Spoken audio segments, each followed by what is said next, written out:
live from the National News Studio, Sri Lanka.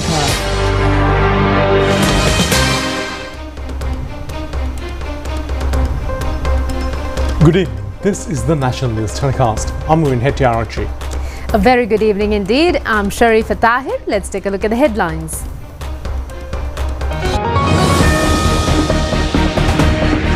Disrupt Asia 2025 main summit to be held in Colombo with the participation of the President. A target of $15 billion for digital economy. 350 megawatts to the national grid from the Rupavahini combined cycle power plant. Residents at Polpidigama area allege a conspiracy to sabotage a solution to the wild elephant-human conflict. A target of $7 billion for foreign remittance. Avisavella to Yatiantara segment of the A7 highway to be developed at a cost of 1,296 million rupees. Former Sabargamuwa Provincial Council Minister Atula Kumara Rahupatha remanded regarding a monetary fraud of 70 million rupees. 29 civilians wounded in Thailand-Cambodia border conflict.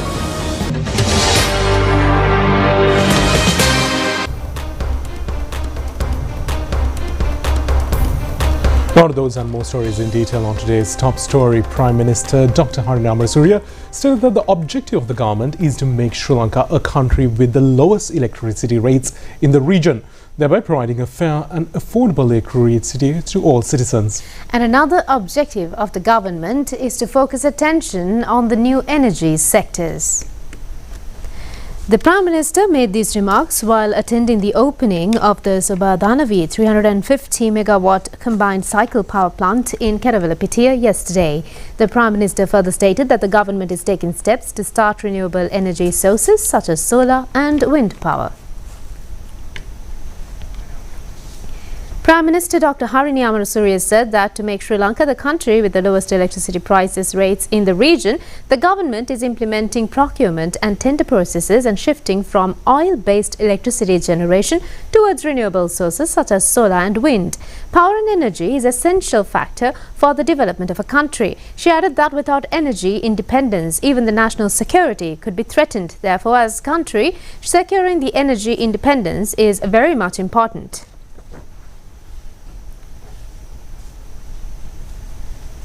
Addressing the gathering, Minister of Power and Energy Kumar Jayakodi said that the government is keen on stopping diesel-based power generation and resort to LNG power sources. Sri Lanka has a very high knowledge and experience in engineering and technology. Even the countries like Japan and South Korea commend Sri Lanka's technical and engineering expertise.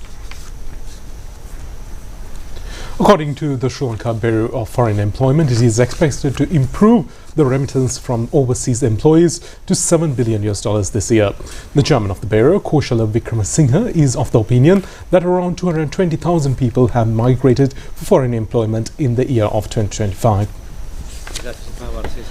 Chairman of the Sri Lanka Bureau of Foreign Employment, Koshala Wickramasinghe, stated that around 220,000 persons have been emigrated to foreign employment in 2025. The expected income from the remittance is $11 billion during the year. The remittance received during the month of August was above expectations.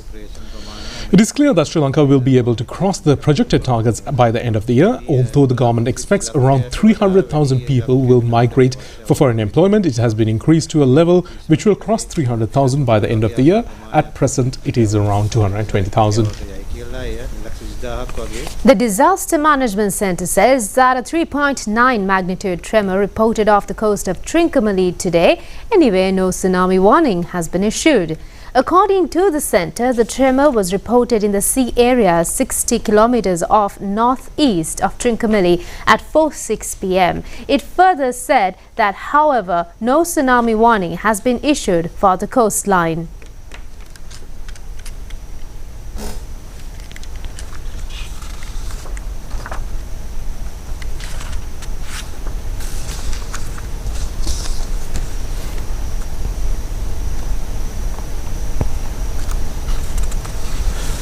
The main summit of Disrupt Asia 2025, the foremost new entrepreneurship conference and innovation festival of Sri Lanka, was held in Colombo today.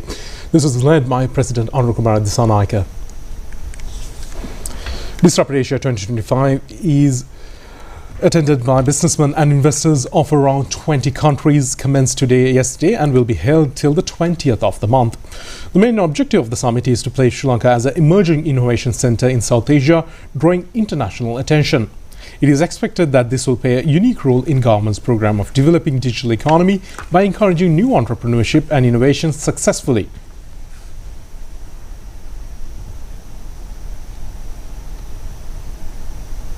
Jobs as well as losing Sri Lanka.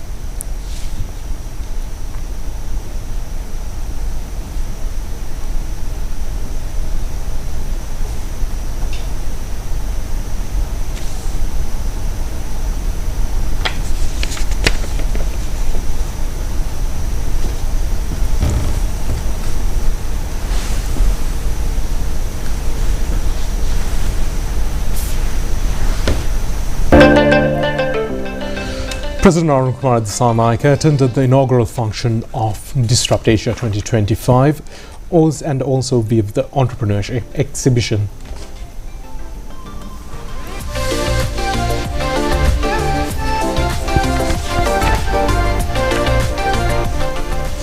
Disrupt Asia was born out of a simple but pressing realization. Sri Lanka has talent and Sri Lanka has ideas, but we have failed to build our full ecosystem that startups need to scale globally while rooted here in Sri Lanka. Therefore, Sri Lankan history demonstrates that we have significantly failed and we have hurdles in turning innovation into economic opportunity, such as we have limited access to venture capital and risk funding. I think the question leading on from the speech of the Deputy Minister is why now and why Sri Lanka? Why now is clear. I think while we live in exponential times, today the current present is an inflection point even in a disruptive growth phase of the digital economies of the world. Why Sri Lanka then is the question. And we believe, and we will convince you over the next few days, that Sri Lanka is at the cusp of an exponential digital growth trajectory. How are we confident? First, the foundations. Foundations of talent, trust, 30 over years of foreign direct investment protection, and economic fundamentals that have now reached very stable levels. So we now approach a quantum leap. Based on these foundations, a quantum leap towards a whole of economy digital transformation led by a revolution in the application of digital public infrastructure, multiple policy innovations, and a firm commitment to public-private partnership. The joint water supply scheme of Gampaha, Thanagala and Minuwangara was dedicated to the general public today. The people at various places, including the concerned areas, faced severe drinking water scarcity as the population density gradually increased, and with this water supply system, the problem will be permanently solved. The main objective of the water supply scheme is to fulfill the drinking water needs of the section of residents of Mahara and Mirigama areas and all areas of Gampaha, Attanagala and Minuwangara Divisional Secretariat divisions. The project was dedicated to the public with the participation of Ministers Vijitha Herath and Anura Karunathilaka, along with Chinese Ambassador in Sri Lanka Zhi Zhenghong, and the reservoir constructed at Karasnagala area with a dam across the Basnagara Oya, which is a tributary of Attanagalu Oya with an area of more than 114 hectares. The water purification centre with a capacity of 54,000 cubic meters has ultra-modern technology. Minister Vijitha Herath pointed out that during the past 9 months, the economy had taken a very positive direction, allowing people to hold optimistic expectations about its future. He noted that as a result of stopping the wasteful and corrupt practices that existed earlier, the government had been able to secure new financial resources. He added that the authorities had also identified priority projects and that one such project was handed over to the people. Minister Anura Karunathilaka emphasized that the National People's Power government was committed to rebuilding the collapsed economy and restoring the hopes of the citizens. He expressed confidence in the leadership of the National People's Power and stated that by the end of this year, the government expected to complete the project in question. A request has been forwarded to Chief Justice to name new 3-member bench of judges to hear court cases against former Defence Secretary Hemasiri Fernando and former Inspector General of Police Puji Jayasundara regarding the Easter Sunday terrorist attacks. The Attorney General informed this to the Colombo High Court today when the case was taken up in the presence of Colombo High Court Judge Mohammad Rashidin today. The justice stated on the post of 2-member justices of the 3-member bench of judges has been vacant. Additional Solicitor General Dilip Appiris, appearing on behalf of the Attorney General, stated that a written request was forwarded to the Justice on the 18th of August by the Attorney General, asking him to name a new 3-member bench of judges in order to take up hearing of the case. The Additional Solicitor General said that the positive response is expected and also requested accordingly to take up the case for hearing on another date. The Justice, who noted the information, ordered the case to be taken up for hearing on the 23rd of October. Colombo High Court ordered today to take up hearing of the case against former Commander, retired Brigadier Shamika Ratna and 9 members of the Intelligence Division regarding the abduction and disappearance of later of the journalist Pradeep Ekilangada on the 30th of October. The case was taken up today on the bench of judges comprising Justices Mahesh Veeraman and Sujivani Shankar. The justices informed that since the vacancy exists, the hearing of the case is to be deferred. It has also been mentioned a justice will be appointed for the vacant post of justice by the Chief Justice. Ambilipatia Chief Magistrate Kilina Mahesar Pires ordered today to further imprison former Minister of Sabargamu Provincial Council Atulakumara Rahubanda until the 22nd of next month. He has been taken out to custody on the Criminal Investigation Department on allegations of misusing an amount of 70 million rupees. Shadika Lakshani, wife of Bako Saman, who has been charged under the Prevention of Money Laundering Act, has been further remanded until the 25th. She was produced before the Colombo Magistrate Court today. The Colombo Court further ordered the Director of Police of Anti-Narcotics Bureau to personally appear before the court in the next hearing. The first child-friendly court facility is in the Kandy High Court, aimed at protecting children who have experienced violence from direct confrontation with perpetrators during legal proceedings, was declared open recently. This allows child witnesses to testify from a separate room within the court premises without exposing to the accused. The new service was launched jointly by the Ministry of Justice and National Integration and the Ministry of Women and Child Affairs with the support from the European Union through UNICEF. The government's objective is to make the High Court proceedings child-friendly by allowing witnesses to testify from a separate room within court premises by safeguarding their privacy. They can view the court proceedings through a special digital screen. Minister of Women and Child Affairs Saroja Savitri Paul Raj said that such child-friendly chambers will be set up in other courts in the island by identifying the shortcomings in this process.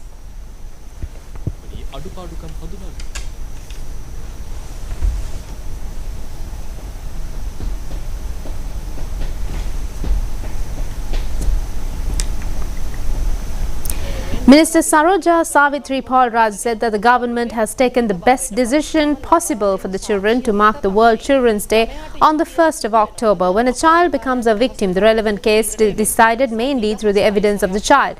Therefore, a conducive and free environment should be created for the child to relate his part of the story. This is the first time such an opportunity has been arranged on behalf of the victimized children.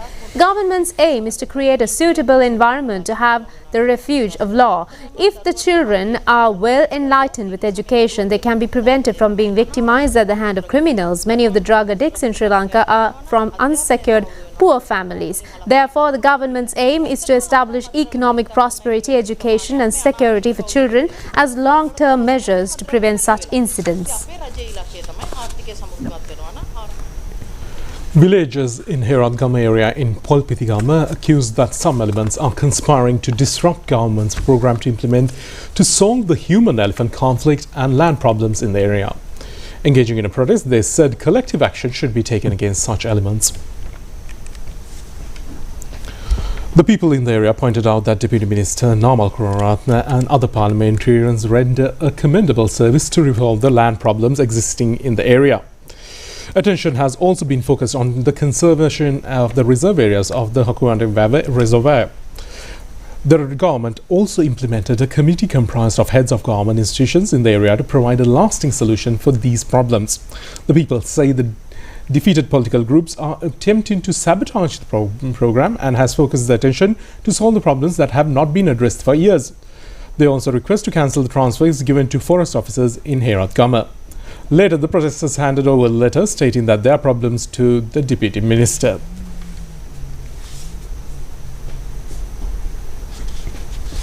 Minister Bimal Ratnayaka says that those officials who cannot maintain the railway service properly can leave the department. The minister pointed out that the officials of the department have failed in the proper maintenance of trains. The minister made these remarks at a discussion held with the government officials at Kalathara District Secretariat Auditorium yesterday.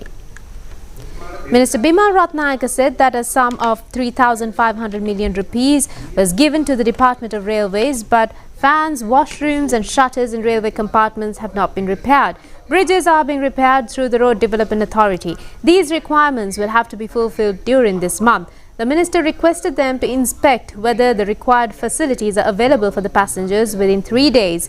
Passengers undergo leakages during rains, fans not functioning properly along with washrooms in pathetic conditions. Volunteers and funds will be provided to the department to fulfill their duties. In case they fail to perform duties, they can leave the department. The minister pointed out this situation as serious and the warning is final. Commissioner General of Buddhist Affairs, Galmani Seraratna, says that the election to appoint a person to the post of Delavana Nilame at the Sri Dalada Maligava on Kandy is on the 7th of November or nearby date. He made this observation at a media briefing held in Kandy today. Commissioner General of Buddhist Affairs, Galmani Seraratna, pointed out that the term of the former Delavana Nilame has expired and he has been reappointed in the interim. A meeting is being organized to elect a new Diyanavadan Nilame on the 7th of November at a nearby date.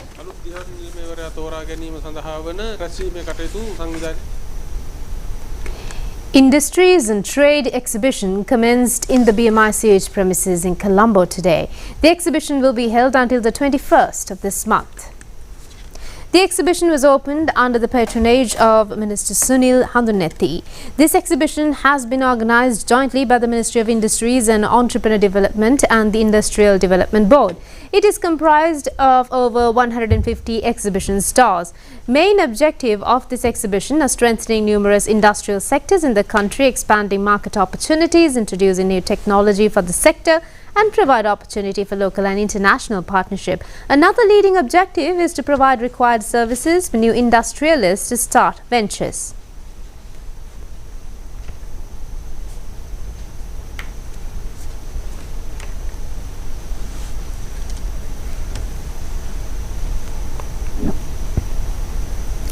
At the opening ceremony, foreign diplomats, high commissioners and top officials representing numerous industrial sectors were present. Minister Sunil Handunethi also inspected the trade stalls.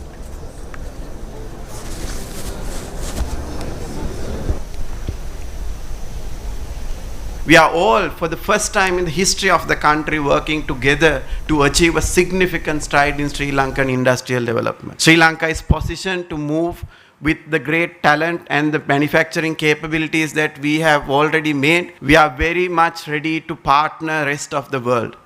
We have access to West, we have access to East, we have access to Middle East, and we are the only country that has that capability in the global value chain. With 30% value addition, the product will become Sri Lankan, and then you can supply to the largest markets across the world. So we are going to become a hub for exports, the intraport, re-exports, bunkering, and all those facilities will be enabled with policy changes as we go by. So it's a time for everybody to come and join hands, collaborate, and partner Sri Lankan industrialists here to enhance their capabilities in technology, capital, and market access. The SME sector to partner the large industries, the micro sector to partner the SMEs, and the innovators to collaborate with large businesses to take their products to commercialization. We are striving for 20% of our GDP to be driven by industrial value addition.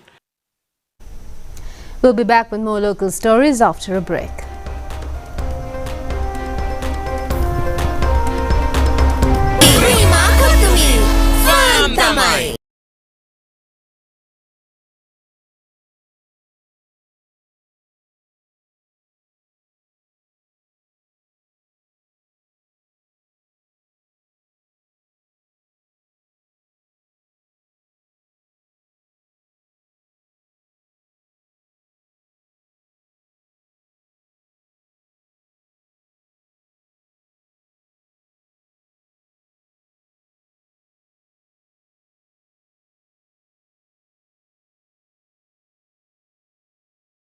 Live from the National News Studio, Sri Lanka.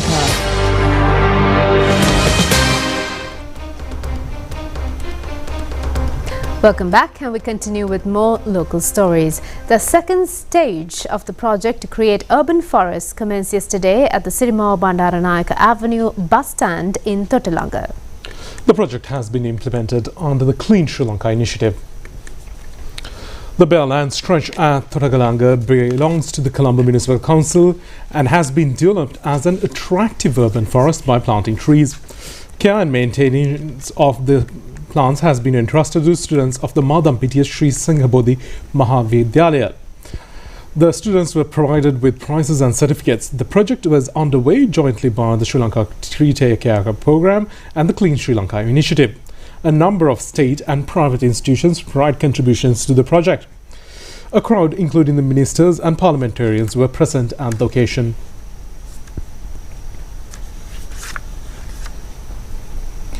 Meanwhile, a pre-budget discussion with the manufacturers of pharmaceuticals, veterinary medicine, Ayurvedic and beauty culture products was held today at the President's office under the patronage of Minister of Labour and Deputy Minister of Economic Development, Anil Jayant Fernando.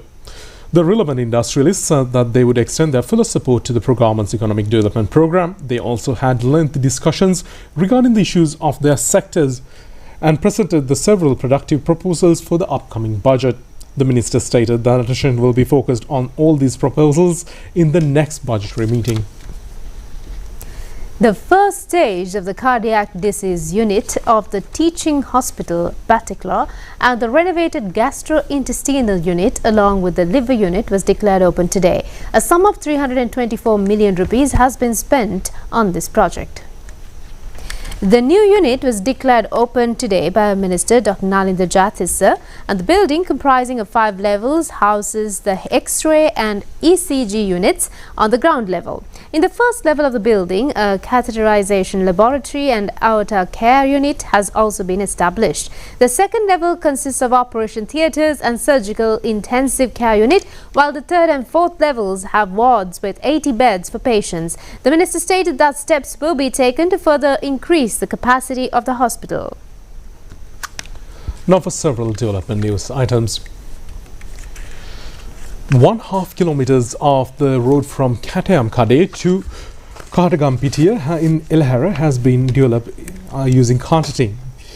The renovated road was declared open by Deputy Minister T.B. Sarath yesterday. The 67 million rupees of the road development project provides a benefit for about 350 families. An A7 road from Avisavella to Nuwara via Hatton will be carpeted and developed. At the first stage, the road from Avisavella to Yatiyantara will be renovated at a cost of 1,296 million rupees. The construction is planned to be completed within 3 months. Kegal District Parliamentarian Nandana Millage and many others were present at the opening ceremony. We now move on to a few local news items in brief. Today is the 4th day of the Punarudaya Puravara 2025 Local Government Week. Today has been named as Income Promotion Day. Public awareness programs and mobile services on this topic were held at 341 local government institutions island-wide today. Tomorrow has been named as the Literature, Education and Library Promotion Day. A protest campaign was held yesterday in the Hambantota town demanding to eradicate drug menace in the Hambantota district. A large crowd was present at this protest and they request the authorities to take immediate actions to save the young generation from the drug menace. The Consumer Affairs Authority yesterday started an operation at several areas in Colombo to nab traders who sell rice at higher prices. Their aim was to take legal action against the traders who hoard Kiri Samba stocks with the aim of selling at high prices. Many such traders were advised for the first time. The raids will continue further. Miss Grand Sri Lanka 2025 will be held in Sri Lanka on the 24th of this month. Mrs. World 2022, Sagram Kaushal of India is the adjudicator of the event. She arrived in the island yesterday and was welcomed at the Katunayaka airport by a group including the national organizer and coach of Miss Grand Sri Lanka competition, Rukmal Senanayaka. The winner of this event will have the opportunity to take part in the Miss Grand International 2025 beauty pageant in Thailand. Beauty queens from 110 countries are scheduled to take part in this event. This time I'm judging Miss Grand Sri Lanka 2025. Coming here feels, it's like a home, next home to me. I've been here so many times. I love the food, I love the culture. I've visited so many places and people have shown me all of these years. And I know that this is a relationship of a lifetime. Thank you. I will. From the golden shores of the Indian Ocean, Miss Grand Sri Lanka, Miss Grand International 2025. A challenge to the world, a challenge to the universe, a challenge for all. The cultural program and the dinner organized by the Sri Lanka India Society on the occasion to commemorate the 79th Independence Day of India was held yesterday at Taj Samudra Hotel under the leadership of Minister of Health and Mass Media Dr. Nalinda Jayatissa. The minister participated in this program at the invitation of the Indian High Commissioner in Sri Lanka, Santosh Jha and Tanuja Jha. The minister expressed his satisfaction of being able to participate in the program organized by the Sri Lanka India Society to commemorate the 79th Independence Day, our closest neighbor, India.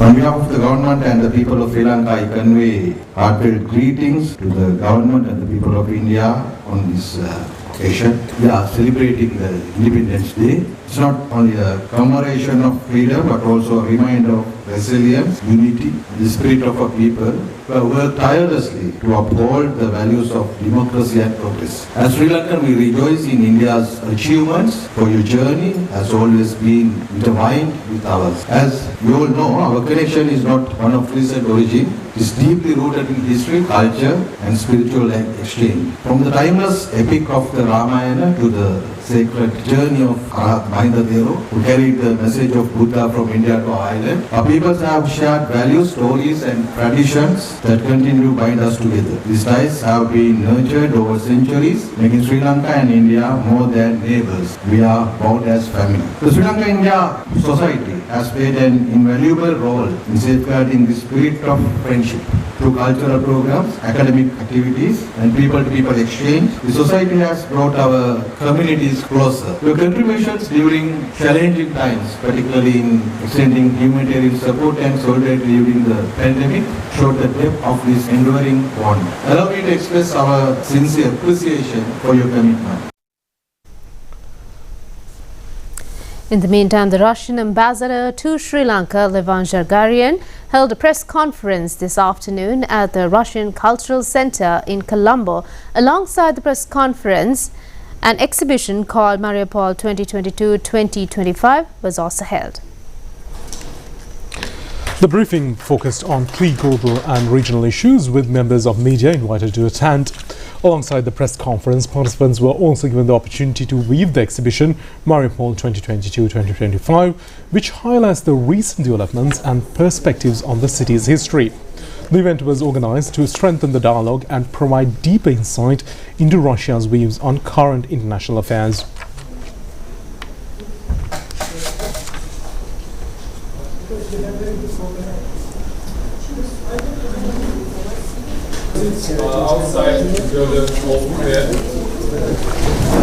We also highly appreciate the peace initiatives of our friends from Chinese People's Republic, from South Africa, from Brazil. I just would like to use this possibility to express my gratitude to the government of the Democratic Socialist Republic of Sri Lanka for its traditional neutral policy during voting on different international organizations. Your delegation, as usual, you are abstaining during voting. We highly appreciate it. We do believe that this, let's say, balanced policy will continue, despite the pressure, because we know we don't put pressure. We only kindly request. And at the same time, the Russian Federation, unlike Western countries, we don't interfere into domestic affairs of legitimate and sovereign countries. We don't lecture Sri Lanka or any other countries what to do in their domestic policy. My message to Western countries is, please, focus on your domestic problems. You have a lot of domestic problems in your own countries. We'll be back with foreign news after a short break.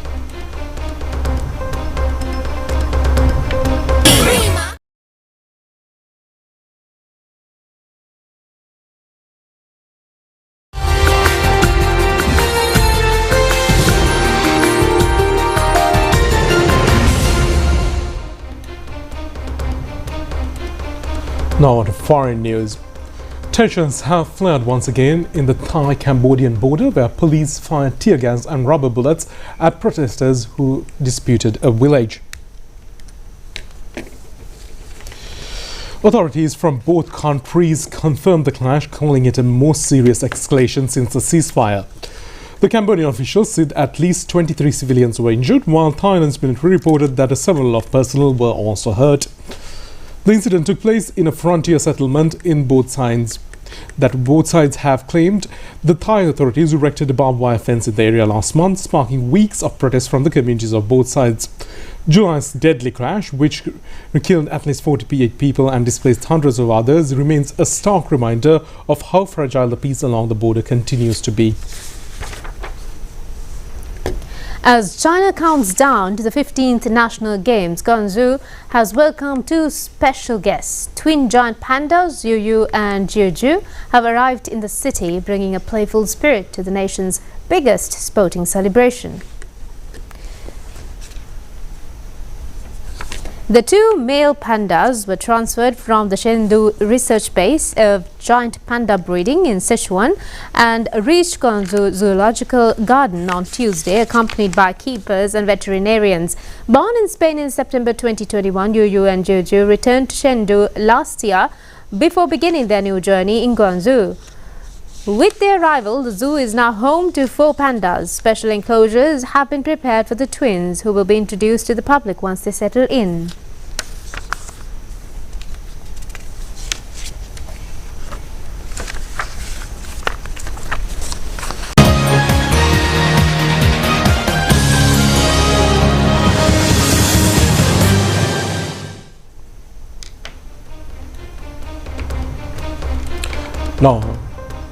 Now to sports news. The crucial match to decide which of the two teams will qualify for the next round of the Group B of the Asia Cup is currently in progress in Abu Dhabi. Pakistan won the previous match against United Arab Emirates yesterday. The match was played in Dubai International Cricket Stadium. The media reported that Pakistan decided to boycott the match since action was taken against the match referee Andy Paycroft by the International Cricket Council regarding the incident of the non-handshake occurred during the India-Pakistan match. Accordingly, Pakistan did not arrive at the stadium for yesterday's match. However, somehow this Pakistan team arrived in the stadium to participate in the match after discussions held between the chairman of the Pakistan Cricket Board and the former president in Lahore. The match commenced after a delay of 1 hour. Pakistan batting first scored 146 for the loss of 9 wickets in 20 overs. In reply, UAE team were all out for 105 runs in 117.4 overs. Accordingly, Pakistan won the match by 41 runs. India by now leads the Group A, followed by Pakistan.